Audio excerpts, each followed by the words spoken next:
GST बचत महोत्सवामुळे आता real इस्टेटला फायदा होणार आहे. निरंजन हिरानंदानी यांनी हे वक्तव्य केलंय. पंतप्रधान मोदींनी भारताला दिलेलं हे मोठं गिफ्ट आहे. आत्मनिर्भर होण्यासाठी भारताला मोठी संधी मिळाल्याचंही त्यांनी म्हटलं आहे. ट्रम्प यांनी जो टॅरिफ लावला आहे त्याचा तोटा भारताला आहेच, मात्र लॉंग टर्मसाठी भारताला याचा फायदा असल्याचं हिरानंदानी ग्रुपचे चेअरमॅन निरंजन हिरानंदानी यांनी लोकशाहीसोबत बोलताना म्हटलंय.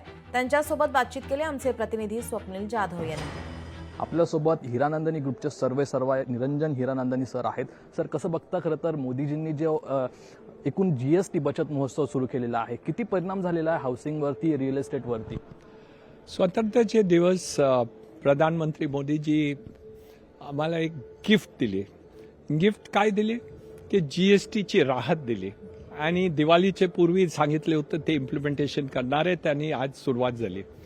तर ते एक मोठी गोष्ट आहे. हाऊसिंगवरती काय होतं, जसं सिमेंट आहे, स्टील आहेत, ब्रिक्स आहेत, पेंट आहेत, हे सगळेवरती 28% जीएसटी लागत होती. ते कमी करून 18% केली.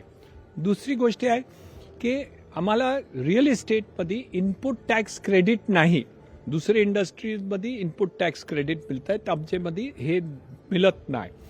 तर हे मध्ये जे 10%, 10% जे कमी आहेत, हे सगळे आयटम्सचा बेनिफिट डायरेक्टली हाऊसिंगमध्ये येणारच आणि आहे. नरेंद्र मोदी साहेब काय सांगतायत, आत्मनिर्भर भारत, आम्हाला विकसित भारत करायचे 2030, 2047 मध्ये. हे चॅलेंज आता मला वाटतंय की आता आमचं लवकर होईल, जबरदस्ती, आणि ते हे आम्हाला ऑपॉर्च्युनिटी देत आहेत.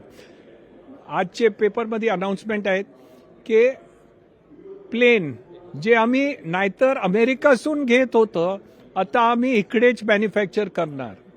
किती बेनिफिट झाली. नाहीतर अमेरिकासून हे घेतलं तर त्यांना बेनिफिट होणार होतं, आता आम्हाला देशला जास्त बेनिफिट होईल. तो मला वाटतंय की हे चॅलेंज तर आहे, डिफिकल्टी आहे शॉर्ट रनमध्ये, पण लॉंग रनमध्ये आम्हाला देशाला फायदा होईल.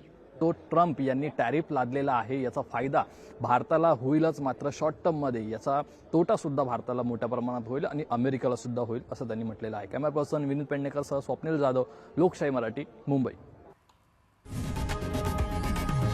लोकशाही मराठी, ऐका, पहा, जागरूक रहा.